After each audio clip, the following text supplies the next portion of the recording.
Well, good morning, good morning, good morning. Welcome to the No Opinion News Show, where we give you the news and leave our opinions out the door. This is your, what is it, Tuesday, December 15th, daily news briefing. Well, good morning, good morning, Oops, good morning. looks like my monitor is working. Hey, I want to thank everybody for tuning in. I appreciate a like and subscribe. That's all I ever ask for. So let's just get right rolling with this with stimulus. So as of today, it looks like there's two plans on the table. They were introduced yesterday officially. One is a $748 billion plan. The other is the $908 billion plan. So let's go ahead and take a look at this. All right, let's move this over here. Okay, so this is the $908 billion plan.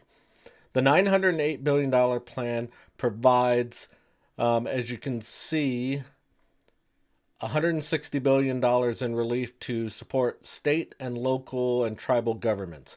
But what's not in here, this was when it was written in good faith negotiations. What is written in now is it specifically says it cannot be used to replenish the pension fund. That was a big sticking point. But all in all, it's still a huge sticking point. The state and local governments. Employment and unemployment assistance is extended for 16 weeks at $300 per week as a boost, but 16 weeks through the state. So whatever you get for unemployment as of right now, when if this is agreed upon, what would happen is you would continue to receive that for 16 more weeks plus a $300 boost per week. For example, if you get $300 a week unemployment, you're going to get $600. The paycheck protect. Whoa, it's too early. I need some more coffee. The Paycheck Protection Program is there with $300 billion going to that. And as we move on, there's transportation funding for the airlines and trains, buses, stuff like that. We've got some healthcare relief. We've also got vaccine distribution relief.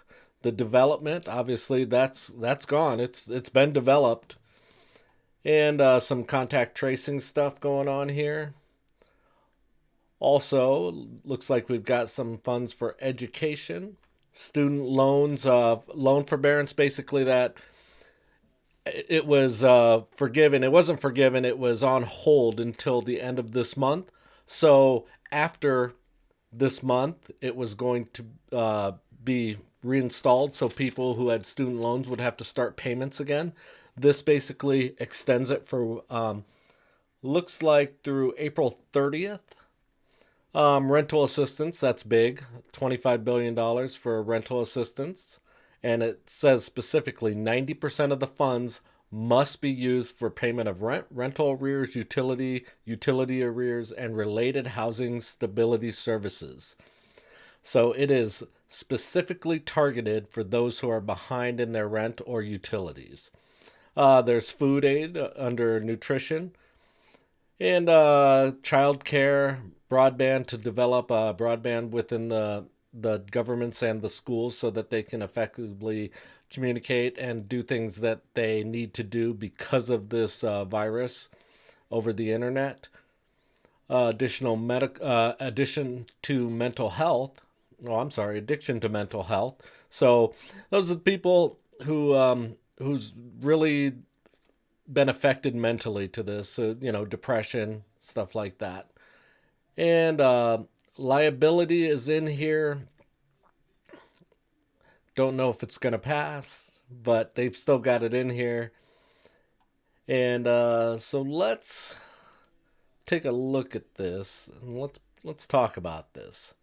So the two plans, the $748 billion and the $908 billion. The one I just showed you was the $908 billion plan. The 748 is basically the same as the $908 billion plan, except takes out the liability and takes out the state and local aid. The Democrats and the Republicans are so far off right now on the state and local aid. The Republicans say we don't want to bail out the Democratic states that don't know how to budget their state. One senator used the example of Andrew Cuomo wanting money for New York to bail out his state because he can't balance his budget. But it is written in a certain way that the funds have to be related to COVID-19 and cannot be used, for example, to replenish the pension fund. So it's written in there. Don't know if that's going to make a difference at this point. But like I said, the Democrats and Republicans so far off on that. Let's see. The bipartisan group broke it down. The state and local aid would be controlled and managed by the governor of the state. And like I said, it's written in that the money cannot be used to replenish the state pension fund. So it's actually written in there. So that's a big thing. One of them is expected to pass. Senator Joe Manchin says that the $748 billion package will pass. He also stated that all Democrats and Republicans are on board with that package, and it will pass before Christmas. They're saying they're going to have it done and pass so that they can also go on a Christmas vacation, because they are also saying they will not leave until something is passed. We'll see if that's true. We all know from past experience, throughout this pandemic, while they were working on stimulus, they would just stop and take off for 2 to 3 weeks. So let's see what happens with that. Bernie Sanders and Josh Hawley, both senators, are still pushing for stimulus checks. Joe Manchin is insisting that this is just a relief package, not a stimulus package. And it's a relief package for those who might get evicted at the end of the month, those losing unemployment, and for food assistance for people for the first time are having to line up for in food lines who don't qualify for food stamps. So this is what he's saying this is for. It's not a stimulus, it's a relief bill. Basically a lifeline to those who need it for the next couple months.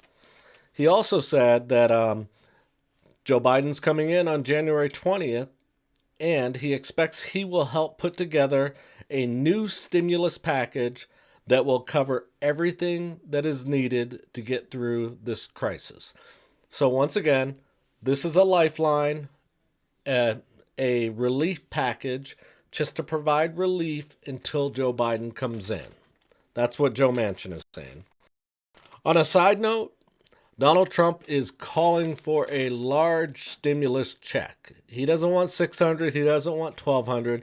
It's rumored that he's saying, let's get $2,000 out to everyone. If that happens, that'd be pretty awesome too. But I doubt it. So when it comes to stimulus, they keep saying they'll have it done by the end of the week. And I don't want to say in my opinion, because this is no opinion. In my belief, the $748 billion package is the one that has a chance to pass, because they are saying they just want to pass it to get through the holidays. The state and local government aid and the liability protection, they're saying they want to take it up in the new year after the holidays. So we're going to see what happens on that. As far as the vaccine goes, if you don't know already, yesterday the first person received the vaccine in New York. Pfizer has shipped to 636 different sites in the U.S., if I remember right. And medical workers are first in line to receive, followed by the senior care living centers, the senior citizens there. Moderna's vaccine is expected to be approved on Thursday. The FDA did say today that the Moderna vaccine is what they say it is, 94% viable. So that's a good sign. Now they're just going to discuss side effects and all that fun stuff and dig through the data, and most likely will be approved on Thursday. As always, let's move on over to hospitalizations. Hospitalizations, as you can see, are right here. Currently, the United States is at 110,554. Currently in the ICUs, we have 21,456. And currently on ventilators is 7,707. So I guess it's a good thing we made all those ventilators, because they actually did become needed. It doesn't quite look like the U.S. cases have peaked yet. Let's pull up the chart here on Worldometers. All right, here we go. We go with the 7-day moving average. That way we can see what is actually happening.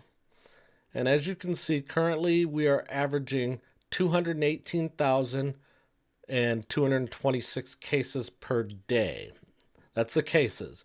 If you look back about 2 weeks ago, we had a dip, and wasn't quite sure if we peaked at that time, but apparently not. But if you look at this, looks like it's kind of rounding the curve there. So I'm not going to say yes or no, because we went through the Thanksgiving holidays, and usually after the weekends we have big spikes. So I'm not going to say we peaked yet. We're going to find out this week. As you can see with the 3-day moving average, our peak weeks were those last 2 weeks right here and here. We went up a little bit more. We'll see if it continues to go up or if it stops or starts to drop down at that point. As far as deaths go, it's basically looking the same. We had that drop right around Thanksgiving, right after Thanksgiving, and we are currently on a climb, averaging 2,527 deaths per day. So we'll see what happens there. Let's take a quick look at worldwide. And if you're ever interested in this site, it's worldometers.info/coronavirus/. A lot of info on this site. So as far as the daily new cases worldwide, currently they are at 630,201. But what I wanted to show you on this, I had thought they had peaked right here and they were going down. It was right about Thanksgiving. But then they started going up again, and that would probably be due to the numbers in the U.S. going up. But I also notice now that they have a little downslide going there at the end there. I'm not gonna throw my hat in the ring and say they peaked and they're going down, because every time I do that, it seems to go up even higher. As far as their deaths go, following the same thing, they've leveled off, jumped up, leveled off, and currently at 10,988 deaths per day average. And if we look at the 3-day bubble, we'll see that they also are just continuing to rise. But this last one was at 12.6, and this one was at 12.53. So really, it just went up a little bit by about 85 deaths per day on the 3-day average. So we're going to take a look and keep watching that. See what happens. Hopefully everything's going to look good there in a week or two. We're also going to continue following what happens with the vaccine. Obviously, we're not going to see anything for months. They're just starting to give the vaccine. If I remember right, 2.9 trillion doses, 2.9 million doses were available right now, and we have 330 million people in the U.S. And it takes 2 doses to be inoculated. So we're going to be looking for little bit further down the road before we see any difference. But we'll keep following it. We'll see what happens. But I truly expect that it's going to probably rise through Christmas, and then maybe February it might level. Well, it'll probably level off before February, but after that we might start seeing a drop. And in a little bit of political news, the Electoral College did their little vote yesterday, and they did vote Joe Biden as president. So Joe Biden will take over on January 20th of next year, and we'll see what happens then. That's all I've got for you today. I really, really do appreciate you guys tuning in and watching the No Opinion News Network. My name's Chris. Feel free to leave a comment. Feel free to like. I'd appreciate a subscription, you subscribing. But if you have any questions, shoot them in the comments. I'll definitely look it up and clarify anything for you that I can. You guys have a wonderful rest of the day, and you take care.